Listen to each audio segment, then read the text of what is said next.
Hola, ¿qué tal están? Tipos de aprendizaje con la LOMLOE. Incuestionablemente el cambio legislativo pues se ha producido ya en la educación secundaria y en la educación primaria en España y hay que tener como base de referencia, entre otras cuestiones, el currículo,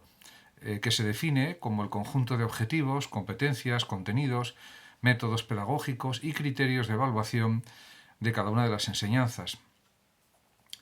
Hay que considerar que los contenidos pueden alcanzarse, la comprensión de los mismos, el aprendizaje de estos contenidos por parte de los alumnos, de los estudiantes, de diferentes maneras y también con distintos grados de consecución.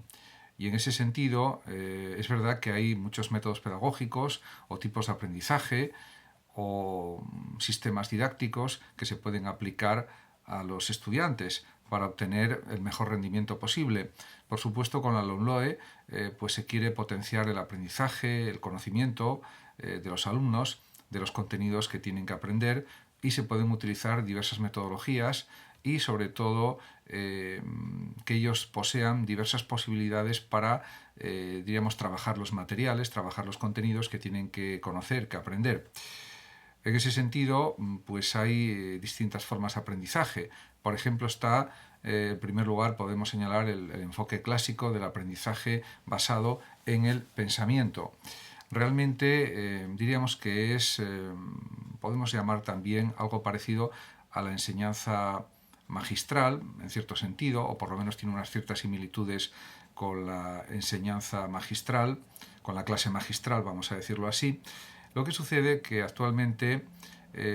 los tiempos han cambiado mucho, la forma de aprender y de estudiar de los adolescentes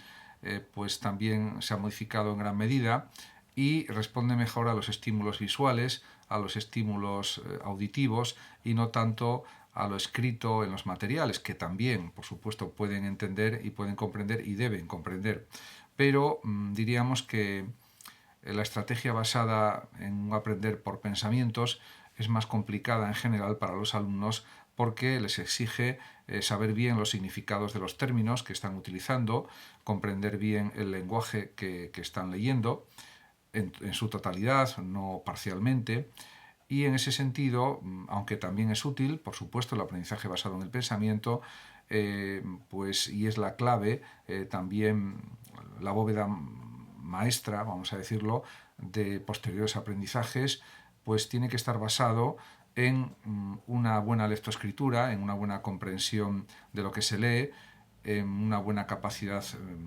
para saber escribir. En definitiva, la expresión escrita y la expresión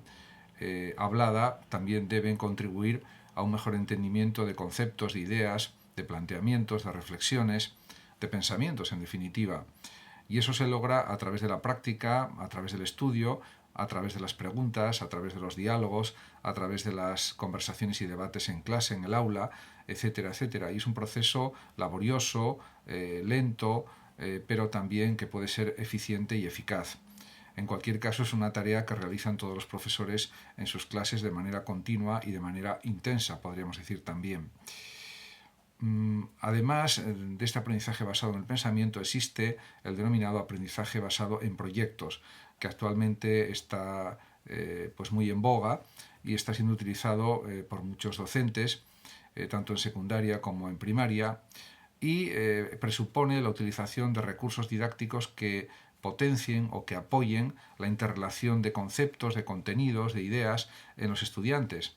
y que también ellos adquieran una cierta autonomía en la elaboración de esos proyectos, por supuesto siempre con la orientación de los profesores que les guían, que les ayudan en sus tareas y que les reorientan si es necesario para que lleven a buen término el trabajo en esos proyectos. Diríamos que el trabajo en proyectos sería, o la enseñanza por proyectos sería la mejor en principio, lo mismo que el aprendizaje por descubrimiento. Pero también tiene sus dificultades porque, en primer lugar, hay que propiciar que los alumnos aprendan a ser más autónomos a la hora de investigar, a la hora de indagar contenidos, conocimientos, opiniones, ideas, etcétera. Y eso también requiere pues, una labor extraordinaria por parte de los profesores de apoyo. En cualquier caso, es una muy buena forma de aprender también y se puede desarrollar en distintos grados y en distintos niveles, y eso es también lo positivo de este aprendizaje por proyectos.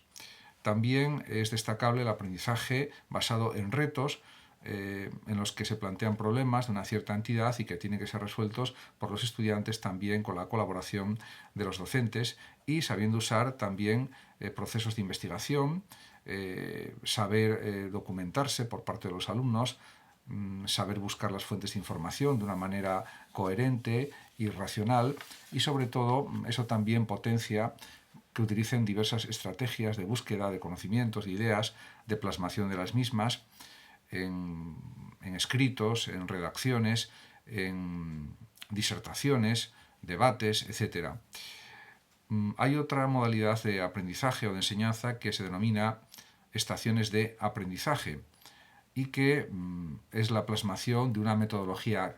activa y crítica que consiste en trabajar una unidad didáctica o una parte de una unidad didáctica o una parte de un contenido con diversas actividades. La cuestión de las diversas actividades es muy importante porque también en los criterios de evaluación tiene que haber rúbricas que valoren las distintas actividades que pueden realizar los estudiantes sobre un mismo tema, sobre un mismo asunto, sobre un mismo contenido, y de esa manera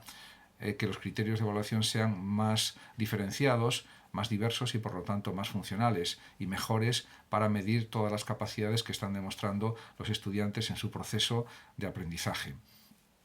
También es destacable el aprendizaje cooperativo, que supone, como se sabe, dividir la clase en grupos pequeños, y eso favorece también la socialización de los estudiantes. Y además eso se pueden coordinar o deben coordinarse esos grupos de clase para que trabajen de forma conjunta, aunque de forma diversa en función de las capacidades y de las orientaciones e intereses de cada grupo de alumnos dentro de la propia organización de la clase. Respecto al pensamiento de diseño, que es otra técnica también, otra metodología de aprendizaje, pues hay que decir que utiliza elementos visuales, que son fundamentalmente infografías, imágenes, que también potencian la creatividad y además, sobre todo, hacen más fácil para los alumnos la comprensión de los contenidos, el entendimiento de los contenidos, y que se suele utilizar mucho, por ejemplo, no solamente en plástica o en otras materias o asignaturas, sino en cualquier tipo de conocimiento o de contenido. Realmente el pensamiento de diseño es muy adecuado especialmente para alumnos de los primeros cursos de la ESO, primero de la ESO, segundo de la ESO, y también es un pensamiento útil el de diseño para cursos superiores como tercero de la ESO, cuarto de la ESO e incluso también para bachillerato, pero fundamentalmente suele ser más útil en niveles de primero y segundo de la ESO porque todavía les cuesta comprender pues muchas palabras a los alumnos y tienen dificultades verbales o de lenguaje, pues una parte considerable del alumnado. Y en ese sentido, ese pensamiento de diseño, parecido al pensamiento, en cierto sentido, de cómics, dibujos, infografías, insisto, pues eso suele ser bastante operativo y dar bastante buen resultado académico. En cualquier caso, este pensamiento de diseño es compatible con el aprendizaje cooperativo, con el aprendizaje significativo y con el aprendizaje por descubrimiento también. Y, por supuesto, con el aprendizaje visual. Otro tipo de aprendizaje también muy utilizado actualmente es el denominado el learning, aprendizaje electrónico, online o virtual. El aprendizaje electrónico, que dicho en español me parece que es mejor que usar anglicismos, con todo el respeto, por supuesto, para el inglés, que es un idioma muy importante de comunicación y de conocimiento, pues el aprendizaje electrónico, online o virtual, por vídeos, fundamentalmente, por audios, etcétera, y por otros sistemas de aprendizaje automático, por ejemplo, por ordenador, test por ordenador, etcétera, es también pues muy útil para los alumnos y en algunos tipos de contenidos da un gran resultado. En general da un gran resultado en cualquier conocimiento que se quiera impartir a los alumnos, pero es complementario a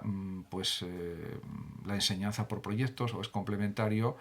también al aprendizaje cooperativo. Incluso también podemos decir que complementa al aprendizaje basado en pensamiento, que es el clásico, al aprendizaje magistral, vamos a decirlo también de alguna manera. También otra forma de enseñar pues, muy adecuada es lo que se llama visual thinking o aprendizaje visual, que en realidad tiene muchos puntos en común con el pensamiento de diseño, ya que utiliza sobre todo información visual, que es la que se procesa más rápidamente en el cerebro de los adolescentes y que por tanto suele ser mejor entendido que el pensamiento que utiliza lenguaje escrito, clásico, tradicional, de libros, de textos, de artículos, etc. Por supuesto, el aprendizaje visual también complementa al aprendizaje, diríamos, de pensamiento y lo refuerza incluso, refuerza la comprensión, refuerza el entendimiento de los contenidos. También hay otras estrategias de formación o de métodos pedagógicos, podríamos decir también, como es, por ejemplo, la gamificación, que es aprendizaje basado en juegos, como se sabe, y que puede ser útil en muchas ocasiones en los procesos de aprendizaje. También está la clase invertida, que es también un buen sistema de enseñanza y que consiste en que los alumnos se anticipen a la próxima clase con un proceso de investigación, de búsqueda de términos, de búsqueda de contenidos, para que ellos sean los protagonistas de su propio aprendizaje y que luego posteriormente ellos prácticamente impartirán la clase y el profesor corregirá lo que haya que corregir o modificará los contenidos expuestos. Y bueno, es otra forma también de hacer que los alumnos sean mucho más autónomos de lo que son en principio. También son muy interesantes las dinámicas de grupo, por ejemplo, los talleres de todo tipo, porque también ayudan a que los alumnos aprendan a escribir mejor, a comunicarse mejor, etc. Y las dinámicas de grupo pues también pueden ser muy útiles en cuestiones de debates, de disertaciones, para que todos puedan pues analizar la disertación, por ejemplo, y que es útil la dinámica de grupo en muchas situaciones de clase, en todas prácticamente. Por otra parte, también